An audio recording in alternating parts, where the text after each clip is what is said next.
Hello বন্ধুরা, সবাই কেমন আছো? আশা করি ভালো আছো। আমিও ভালো আছি। তো তোমাদের সকলকে আরও একবার নতুন করে স্বাগত জানাচ্ছি আমার নতুন একটা ব্লগে।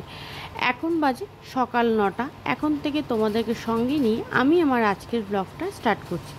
আই হোপ বন্ধুরা, আজকের ব্লগটা তোমাদের অনেক বেশি ভালো লাগলে অবশ্যই একটা লাইক কমেন্ট শেয়ার করে দিও। নতুন বন্ধু হয়ে থাকলে প্লিজ চ্যানেলটাকে সাবস্ক্রাইব করে দিও।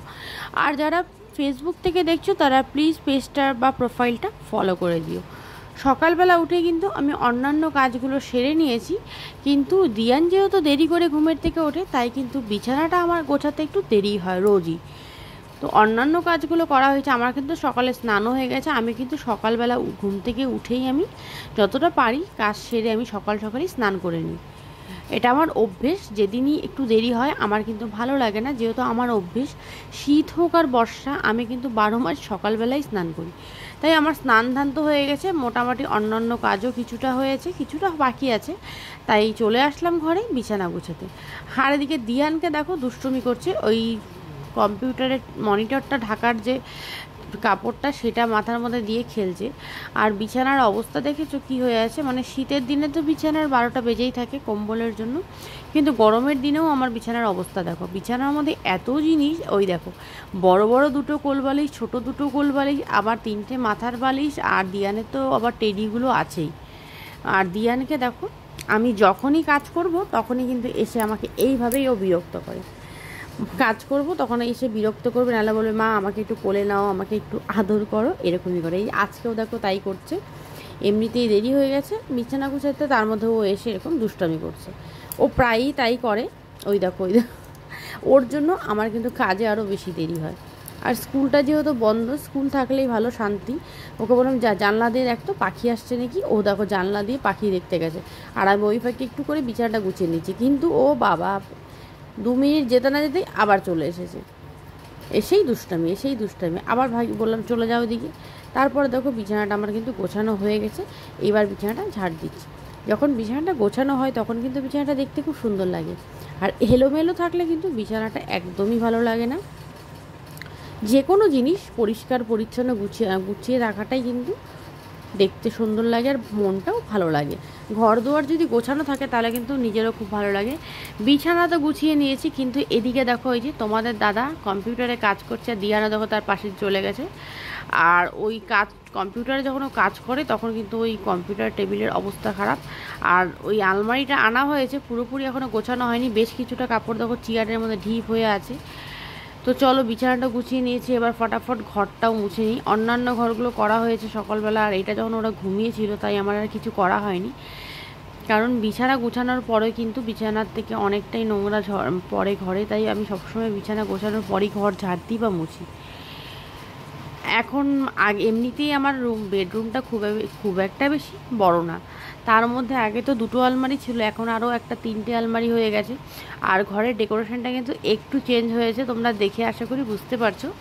কারণ আগে যেখানে ড্রেসিং টেবিলটা ছিল সেই জায়গাটা কিন্তু এখন আমি নতুন একটা আলমারি যে নিয়েছি পয়লা বৈশাখের দিন, সেই আলমারিটাকে রেখেছি। আর এই দেখো, আর এই পাশে যে আমার খাটের পাশে একটা চেয়ার থাকতো, ফাঁকা জায়গা ছিল, সেই জায়গাতে আমি ড্রেসিং টেবিলটা ঢুকিয়ে দিয়েছি। তাই ডেকোরেশনটা কিন্তু একটু অন্যরকম হয়ে গেছে। আর এখন না মানে আমার বিয়ের থেকেই, আমি তো বিয়ে করে আসার আগেই ফার্নিচারগুলো পাঠিয়ে দেওয়া হয়েছিল এই বাড়িতে, তখন থেকেই না ওই ড্রেসিং টেবিলটা ওই জায়গাতেই ছিল। আমি বিয়ে করে এসেই না ড্রেসিং টেবিলটা ওখানেই দেখেছি। তো একটা অভ্যাস হয়ে গেছে এত বছরের, বারবার আমি ওই ড্রেসিং টেবিল মুখ দেখতে গেলে ওইখানেই চলে যাচ্ছি। ওই এতদিনের অভ্যাস, একটু সময় লাগবে, আস্তে আস্তে ঠিক হয়ে যাবে। তো ওই দিকে দেখো আমি কাজকর্ম করে চলে আসলাম রান্নাঘরে। এদিকে আমি ভাতের হাঁড়ি বসিয়ে দিলাম, আর দিয়ানের জন্য আমি করব দুধ। তাই আমি একটা চার প্যান বসিয়ে দিলাম, আর ওর মধ্যে জল দিয়ে দিলাম, দুধের জন্য গরম জল করব। আর দিয়ানকে দেখো এখানেও আমাকে শান্তি দিচ্ছে না, চলে এসেছে এখানেও, বলছে আমাকে কোলে নাও। এতটা মানে করে না। আজকে ওর একটু মনে হয় বেশি মায়ের আদর খেতে ইচ্ছে করছে, একটু বেশি কোলে উঠতে ইচ্ছা করছে, তাই কিন্তু বারবার ছুটে চলে আসছে কোলে ওঠার জন্য। বায়না করছে যে আমি ওইখানে উঠবো, তা আমি একটু উঠিয়ে দিলাম, আমাকে উঠুক, ততক্ষণ আমি এদিকে একটু কাজ করে নিই। আর যেহেতু আমি সামনেই আছি তাও ভয় লাগে, খুবই তো দুষ্টু। আর গ্যাসের সামনে ওকে রাখতে একটু ভয়ই লাগে আমার। তবু ওই এখনও মানে গরম জিনিসগুলো তো নিচে নামানো হয়নি, ওভেনই আছে, তাই উঠিয়ে দিলাম। একটু পরে আবার নামিয়ে দিতে হবে, কারণ দুষ্টু তো ফট করে কখন হাত চালিয়ে দেবে, লেগে যাবে। আর দুধটা দিয়ানকে আমি বিস্কুট দিয়ে খাওয়াই, ও না অন্যান্য বাচ্চাদের মতো খাওয়া মানে কিছুই খেতে চায় না, খুব প্যাকনা করে। আর বিস্কুটটা যে এমনি দিব হাতের মধ্যে ঘুরে ঘুরে খাবে, সেটাও ও খায় না। তার জন্য সবসময় আমাকে ওই দুধের মধ্যে ভেঙে ভেঙে বিস্কুট দিয়ে চুবিয়ে একদম লিকুইড করে খাওয়াতে হয়। খাওয়ানোর জ্বালাটা আমার আর মিটলো না, এখনও রয়ে গেল। আর ওই ভাতের মধ্যে আমি একটু লবণ দিয়ে দিচ্ছি, আমি সবসময় তাই করি, ভাতের মধ্যে কিন্তু একটু লবণ দিই, এতে কিন্তু ভাতটা খেতে একটু টেস্টি হয়। আর এদিকে দিয়ানের দুধটা আর কমপ্লেনটা আমি বের করে নিলাম। 1 চামচ দুধ দেব আর 2 চামচ কমপ্লেন দিয়ে দেবো। আর দিয়ানকে তো কখনোই বসে আছে, তাড়াহুড়ো করছি, কারণ দিয়ান সকালে শুধু ফলের রসটাই খেয়েছে। আমরা তো সকালে সবাই ফল খাই, আর দিয়ান ফলের রস খায়। ওই দিয়ান ফলের রসটাই খেয়েছে শুধু, এখনও দুধ খায়নি। তাই তাড়াহুড়ো করছি, 10টা বেজে গেছে, দুধ খাওয়াতে হবে। আর ওই ওকে বললাম আমি নেমে যা, কারণ আমি এখন গরম জল ঢালবো। দুধের জলটা আমি নামিয়ে নিয়েছি। আর এদিকে ছোটো হাঁড়িতে আমি ডিম সেদ্ধ বসিয়ে দিয়েছি। মানে গ্যাস তো ফাঁকা রেখে লাভ নেই, একের পর এক এখন চলবে, রান্না আছে বাকি, তাই ভাবলাম গ্যাস ফাঁকা রেখে লাভ নেই, দুধটা হোক। তখন এদিকে আমি ডিমটা বসিয়ে দিই, আর দুধটা ওদিকে রেখেলাম একটু ঠান্ডা হওয়ার জন্য। আর ততক্ষণে আমি ফ্রিজ থেকে দিয়ানের যে খিচুড়ি করব তার জন্য সবজি লাগবে আমার, সেই সবজিগুলো বের করে নিই। মানে আমি একটা করে কাজ করতে থাকি আর মাথায় আমার চলতে থাকে এরপরে আমি কি কাজ করব, এরপরে আমাকে কোনটা করতে হবে, একটা করতে করতে মাথায় আরেকটা কাজ ঘুরতে থাকে। দুধ যতক্ষণ ঠান্ডা হবে ততক্ষণে আমি একটু এদিকে খিচুড়ির ব্যবস্থা করে নিই, তাহলে আমার দুধও ঠান্ডা হয়ে যাবে, খিচুড়িটা হয়ে যাবে, সময়টাও কম লাগবে। আর একটা করলা ছিল, ভাতের মধ্যে দিয়ে দিলাম, মা করলা সিদ্ধ খেতে খুব ভালোবাসে, ওটা দিয়ে দিলাম মার জন্য। আর এদিকে আমি খিচুড়ির জন্য সবজিগুলো প্রথমেই ছুলে নেব, কারণ ওই আলু গাজর এগুলো তো খোসাগুলো ছাড়িয়ে নিতে হবে। প্রথমে খোসাগুলো ছাড়িয়ে নেব, তারপর আমি এগুলো সবজিগুলো গ্রেট করে নেব। আর ততক্ষণে দুধটা আমার ঠান্ডা হচ্ছে, সবজিগুলো গ্রেট করে দিই, তাহলে কি হয় প্রেশারে সিটি পড়লেই একদম গলে যায়, আর না হলে কিন্তু গলতে একটু সময় লাগে। তাই আমি সবসময় এটা গ্রেট করেই দিই আমার তাড়াতাড়ি হওয়ার জন্য। আর দিয়ানকে দেখো আজকে কিন্তু খুব বিরক্ত করছে, ও আজকে আমার কিছুই ছাড়ছে না। এদিকে ভাত উতালও চলে এসেছে, এবার ভাতটা যতক্ষণ উপর না হয় ততক্ষণ আমি যেতেও পারছি না। এদিকে ভাত উপর না দিয়ে গেলে কিন্তু ভাতটা আবার ফট করে নরম হয়ে যাবে, তাই তাড়াহুড়ো করে ভাতটাকে আগে নামিয়ে নিতে হবে, তারপর ওকে দুধ খাওয়াতে বসবো।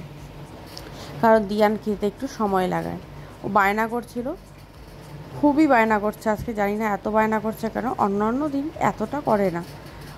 বলছে আমাকে একটু নিয়ে শুয়ে থাকো, এই সামনের ঘরে নিয়ে বসলাম, আমরা চল তোর সাথে একটু বসে কথা বলে আসি।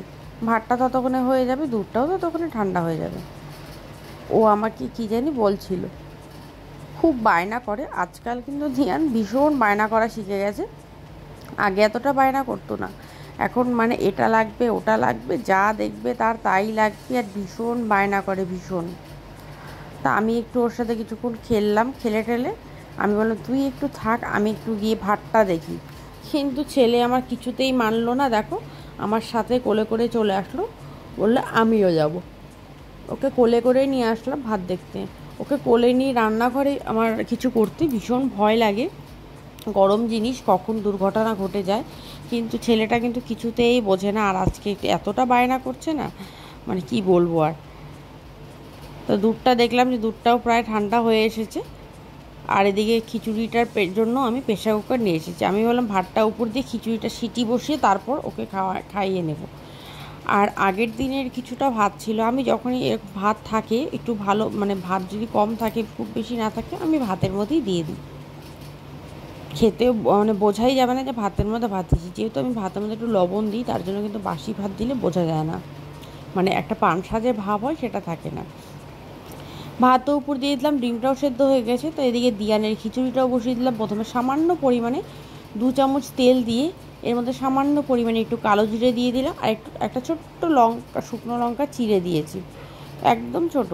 তারপর আমি গ্রেট করে রাখা সবজি আমি দিয়েছি, কুয়াশ, গাজর আর আলু, এগুলোকে দিয়ে একটু নাড়াচাড়া করেই আমি মুসুরির ডাল আর চালটা ধুয়ে ভিজিয়ে রেখেছিলাম সেই চালটা দিয়ে দেবো। আর একটু লবণ আর হলুদ দিয়ে দিলাম পরিমাণ মতো, সামান্য দিয়ে দিলাম জিরের গুঁড়ো, দিয়ে খুব ভালো করে এটাকে একটু ভাজা ভাজা করে নেব। ভাজা ভাজা করা হয়ে গেলে ধুয়ে রাখা চাল ডালটা আমি এর মধ্যে দিয়ে দেব। তারপর খুব ভালো করে এটা না ভাজা ভাজা করে আমি এর মধ্যে পরিমাণ মতো জল দিয়ে দেবো। তারপর মা গিয়েছিল পুজো দিতে, তাই পুজো দেওয়ার ওখান থেকে আসার পর কী জানি চাকু দিয়ে কী জানি একটা করছিল, আর আমি রান্না করতে থাকি আর যতটা পারি মুছতে থাকি। গ্যাস বলো, রান্নার জায়গাটা বলো, যতটা হাত মানে সময় পাই সঙ্গে সঙ্গে করে নিই, তাহলে না খুব একটা বেশি নোংরা হয় না। তো ওটা জল দেওয়া আছে, পরে একটু ফুটলে পরে আমি প্রেশারের সিটিটা লাগিয়ে দেবো। ততক্ষণে দিয়ানকে বললাম চল তোকে আমি একটু দুধটা খাইয়ে দিই। তো দুধ খাওয়াতে বসলাম। বাবু তো দুধ খাওয়াতে বসলেই তার বায়না, এখন বলছে আমার মোবাইল লাগবে। আমি বলছি কি 2-4 চামচ খা, তারপরে মোবাইল আনবো। আর দিয়ে ওর মাম্মার কাছে একটু বায়না করেছিল মধু, সেটা দিয়ে গেল। ওকে ফটাফট করে খাইয়ে দিলাম। খাইয়ে আমি প্রেশারে ঢাকনাও লাগিয়ে দিয়েছি। এবার চলে যাচ্ছি আমি ছাদে। ভাবো আমি স্নান করেছি কত আগে, অনেক আগে স্নান করেছি, কিন্তু জামা কাপড় আমার আর মেলতে যাওয়ার সুযোগই পাইনি আমি। একের পর এক কাজ চলছিল, তো এখন একটু সুযোগ আছে আমি জামা কাপড়গুলো মেলে আসি।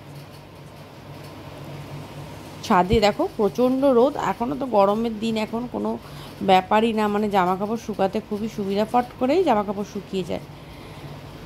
জামা কাপড়গুলো আমি মেলে দিচ্ছি। মা এদিকে আগে মা স্নান করেছিল, মার জামা কাপড়গুলো মেলা আছে। আমিও স্নান অনেক আগেই করেছি, কিন্তু আমার আর সুযোগ হয়নি আসার, আমি মেলতে আসতেও পারিনি। এখন এতক্ষণে আসলাম, এসে এখন জামা কাপড়গুলো একটু শুকিয়ে দিচ্ছি। খুব বেশি সময় লাগবে না, 1-1.5 ঘন্টার মধ্যেই সব জামা কাপড় শুকিয়ে যাবে, কারণ যা রোদ এখন, জামা কাপড় নিমিষেই কিন্তু এখন জামা কাপড় শুকিয়ে যায়। আসলে আমি অনেক দিন থেকেই ডেলি ব্লগ করা হয় না, আগে মাঝখানে তো বেশ কিছুদিন করতাম, এখন অনেক দিন থেকে আমার ডেলি ব্লগ করা হয় না। আসলে সময়ের বড্ড অভাব, সময়ই পাই না। তাও ভাবি অনেক কিছুই করব, কিন্তু সময়ের অভাবে না করে উঠতেই পারি না। একে তো সংসারের কাজ, তারপরে দিয়ানের স্কুল, এখন স্কুলে রেগুলার যেতে হয়, বাড়িতে পড়াতে হয়, টিউশনি পড়াতে আসে এগুলো করে আমি আর ভিডিও ঠিকঠাক করে করতেই পারছি না। রান্নার চ্যানেলে তো বহুদিন হয়ে গেল মানে আমি ভিডিও শ্যুটই করতে পারছি না। চেষ্টা করছি খুব শিগগিরই নতুন নতুন ভিডিও আনবো, তোমাদের সাথে শেয়ার করব।